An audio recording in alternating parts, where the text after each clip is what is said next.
Bismillahirrahmanirrahim. Assalamualaikum warahmatullahi wabarakatuh. Salam sejahtera untuk kita semua. Jumpa kembali di channel khusus kesehatan, Ngobrol Sehat bersama Profesor Delvi Trimunir. Sahabat sehat sekalian, lebih dari 20% sampai 25% ternyata orang Indonesia menderita alergi dengan bermacam-macam gejala. Apakah itu gejala di hidung, kita sebut dengan rinitis alergi, apakah itu di saluran pernapasan di paru-paru kita sebut dengan asma, apakah itu di kulit, kita sebut dengan alergi kulit, atau di saluran pencernaan dengan gejalanya muntah atau mencret, ini terutama pada anak-anak. Nah, ini tentu karena penyakit alergi ini memang diturunkan secara genetik dari kedua orang tua. Tak bisa ditolak gitu. Nah, pengobatannya sangat sulit ya, ternyata. Menyebutnya gampang, menghindarkan alergen. Ternyata menghindarkan alergen itu tidak gampang juga. Dan terapinya juga tidak gampang. Butuh waktu dan uang, lama terapinya, sampai 3-5 tahun, yaitu dengan imunoterapi. Nah, oleh sebab itu kita tentu berupaya bagaimana supaya kita bisa berdamailah dengan alergi ini. Alerginya tetap ada di badan kita, tidak bisa kita buang, genetiknya memang turun dari orang tua kita. Tetapi gejala alergi bisa kita tekan dan alergi ini tidak mengganggu kehidupan kita. Sudah hadir di ruangan ini pakar alergi nasional dan internasional malah, ya, Profesor Teti Madiapura. Assalamualaikum, Prof. Teti. Waalaikumsalam. Prof, ini banyak sekali pertanyaan-pertanyaan dari sahabat sehat ini. Habis obat, alerginya kambuh lagi. Balik ke dokter. Makan obat, selama makan obat agak reda, habis itu kambuh lagi. Jadi sepertinya memang untuk menghilangkan ini tentu agak sulit ya, walaupun ada beberapa macam termasuk imunoterapi ya. Tetapi sebagian besar masyarakat kita ini tentu belum terjangkau dengan imunoterapi. Betul. Tentu yang paling gampang disebut yaitu dengan menghindarkan alergen, walaupun susah. Ya. Nah, ini kita minta ya kepada Prof. Teti bagaimana kiat-kiatnya menghindarkan alergi ini supaya gejala alergi ini tidak muncul, dan kalau muncul jangan berat-berat sehingga tidak mengganggu. Silakan, Prof. Baik. Ya. Jadi yang pertama-tama tentu kita kan paling banyak kita berada tuh di rumah dan di kantor, di tempat pekerjaan kita ya. Yang pertama kita di rumah. Kita melihat di rumah itu, di kamar. Kita kasurnya apa ya di kamar? Sekarang mungkin sudah tidak ada kapuk lagi ya. Jadi kasur dianjurkan dari busa. Lihat lagi ada karpet tidak di kamar. Dengan karpet itu betul indah kan ya. Lebih indah daripada dengan ubin tembok. Tapi hindarkanlah karpet. Meskipun di vakum di apa. Lebih baik dengan tembok biasa ya. Dengan tehel maksud saya itu. Karena kalau dengan tehel itu mudah sekali kita nyapu, tidak di vakum, tidak ada disapu sapu biasa, tapi di sapunya itu tidak sapu biasa, yaitu dengan pengepel yang basah, seolah-olah disapunya. Jadi si debunya tidak berterbangan lagi. Itu yang ke satu ya, disapu dengan pengepel yang basah. Kemudian yang kedua kalinya dipel biasa. Itu yang utama. Kemudian kita lihat lagi di sekitar kita, terutama kamar anak-anak atau cucu-cucu, ya ada mainan-mainan tidak? Ya, boneka-boneka dari debu dan sebagainya. Nah, itu tidak apa-apa karena cucu atau keluarga kita senang, boleh. Tapi masukkanlah ke dalam lemari kaca. Ya, jangan sampai dihinggapi debu. Kemudian di tempat belajar, itu jangan berserakan buku-buku itu. Masukkanlah ke dalam lemari, ya seperti di kantor kan buku di perpustakaan di dalam lemari begitu. Itu nomor satu. Ya. Kemudian sekarang kita ke tempat kita nonton TV, misalnya di ruang keluarga bersama, itu dianjurkan juga tidak ada karpet. Tidak pakai karpet, biasa saja yang mudah dipel dan sebagainya. Meskipun karpet bisa divakum, silahkan, tapi betul-betul divakum sehari 2 kali dan sebagainya. Ya, seperti di Jepang ya. Kalau di Jepang itu dulu saya belajar alergi di Jepang. Jadi horden itu dari kertas. Ya, tapi kalau tidak kita tidak dari kertas tidak apa-apa asal sering dicuci. Kalau di Jepang dari kertas dibuang, kebanyakan begitu.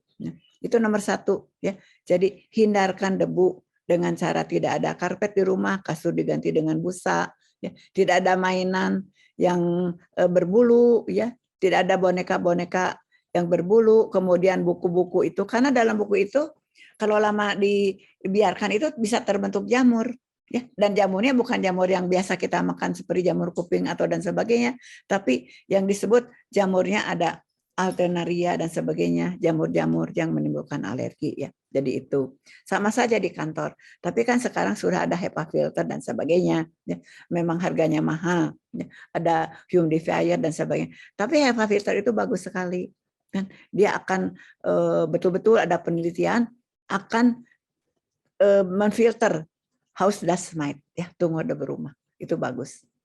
Begitu menghindarkan alergen. Nah, tapi menghindarkan alergen itu memang susah. Tidak saja kita bisa menghindarkan alergen saja seperti saya bilang. Selanjutnya ya harus olahraga. Dengan olahraga itu sama halnya seperti imunoterapi. Kalau meskipun tidak khas, yaitu akan meningkatkan T regulator ya, akan menurunkan T helper 2 yang jahat di dalam alergi. Olahraganya juga kita harus betul-betul serius. Olahraga sehari itu minimal 30 menit. Kenapa sekarang harus 30 menit? Karena saya baca artikel-artikel di Hong Kong katanya sekarang, kalau dulu kan di Hong Kong itu olahraga 5 hari, ya 1 jam. Tapi sekarang orang-orang Hong Kong itu berjalannya lebih cepat dan tiap hari berjalan. Jadi jalannya itu sekarang harus tiap hari 30 menit. Nah, tapi pasti ya itu kan tidak susah ya kalau tiap hari 30 menit seperti kita biasa. Itu saya baca artikel saya, tapi nggak ada, bukan penelitian berbasis bukti. Ya. Tapi artikel itu wajib, saya kira bagus ya, artikel itu. Kemudian kalau yang alergi dingin, mandinya air hangat. Tapi bukan air hangat terus air hangat begitu, tapi begini, air hangat dulu dan selanjutnya kita langsung pakai air dingin. Jadi seolah-olah nanti yang alergi terhadap dingin itu sudah terbiasa dengan adanya perubahan, ya begitu. Yang penting itu saja, yang prinsip. Selain itu pula tentu harus memakan suplemen ya. Dan suplemen itu bukan suplemen yang biasa, misalnya probiotik. Karena probiotik itu fungsinya seperti T-regulator, seperti imunoterapi, meskipun khasiatnya tidak seperti imunoterapi ya, tapi garis besarnya begitu. Itu saja Prof. Del, yang garis besarnya. Dan susah, melakukannya susah. Ya mudah-mudahan ya, tapi tidak apa-apa, semuanya bisa. Prof, ini sekarang kan lagi gandrung nih, apalagi muda-muda ini. Setiap anak-anak pengen pelihara binatang di rumah ya, kucing, anjing, dibawa tidur malah itu. Ya, malah, nah, ini bagaimana, Prof ya? Ya, itu tidak boleh dianjurkan, tidak boleh lah. Jadi tidak boleh tidur bersama, harus betul-betul. Tapi biar dites aja dulu ya, dia alergi kucing tidak. Sama alergi bulu itu, karena kadang-kadang anak kecil itu depresif ya, susah kalau pada anak kecil, tidak mengerti dia. Kalau tidak alergi bulu kucing tidak usah, karena kucing tetangga pun bisa menimbulkan alergi pada kita meskipun kita sudah bersih. Ada penelitian dengan jarak 100 meter katanya bulu-bulu kucing itu bisa terhirup oleh kita. Dan kucing itu karena bukan dari bulu kucingnya saja atau anjing, dari salivanya, dari epitelnya, kecoa pun dari kencingnya ya, memang susah. Jadi memang 100 meter ya. Ya, karena 100 meter. Sangat ringan sehingga bisa terbang 100 meter. Bisa. Begitu ada suatu tapi ada suatu artikel ya kalau dibaca. Iya. Jadi perhatian kita bersama. Jadi tes alergi itu memang harus dilakukan Ya, supaya kita tahu alergi apa. Ya. Ternyata bukan alergi kucing ya, nggak apa-apa pelihara kucingnya, Prof ya. Ya, nggak apa-apa. Jadi anaknya kasihan ya, cucunya kasihan, jadi depresif. Tapi kalau seandainya memang alergi bulu kucing, nah ini tentu tidak, daripada asma ya. Ya, daripada kambuh penyakit asmanya, dan sambil ya upaya satu lagi dengan imunoterapi ya, kita bisa merasakan gejalanya ya. Prof, ini kan juga cerita jamur tadi, ingat kita semua rumah hampir semua pakai AC nih Prof ya. Ini bagaimana nih Prof?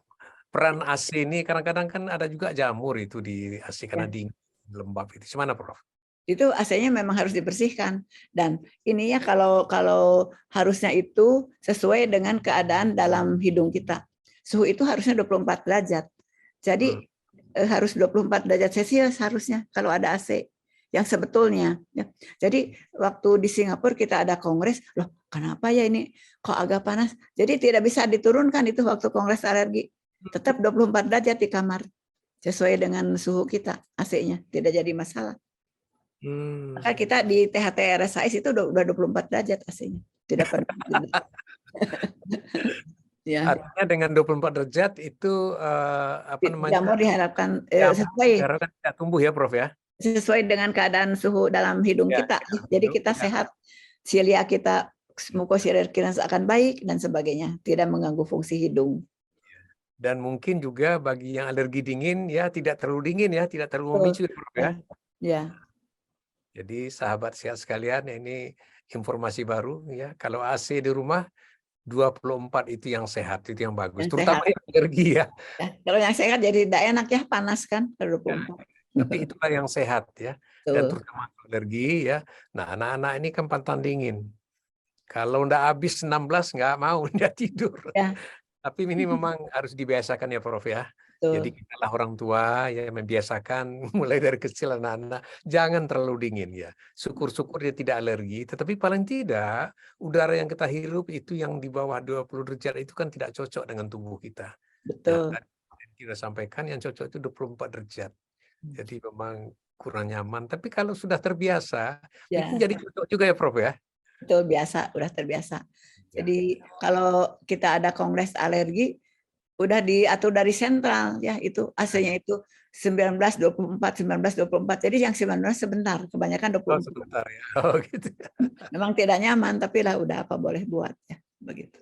Baik, Prof. Sahabat sehat sekalian, ternyata kita bisa hidup berdampingan dengan alergi.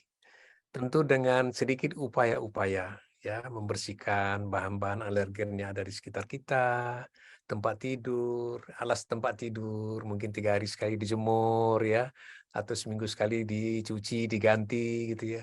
AC-nya jangan terlalu lama kali ya, 6 bulan, 3 bulan udah ada dicuci supaya ada jamur. Jangan terlalu dingin-dingin kali ya, bagusnya cocoknya 24. Ya 24 ya. Mudah-mudahan dengan usaha seperti ini gejala alergi akan bisa kita tekan sehingga tidak mengganggu kehidupan kita dan tetap mempertahankan kualitas kehidupan kita. Moga-moga informasi yang kita berikan sore hari ini akan bermanfaat untuk kita semua. Terima kasih Prof Teti atas informasinya. Mudah-mudahan kita dalam keadaan sehat selalu. Kita akhiri pertemuan ini ya. Alhamdulillah. Wabillahi taufiq hidayah. Wassalamualaikum warahmatullahi wabarakatuh.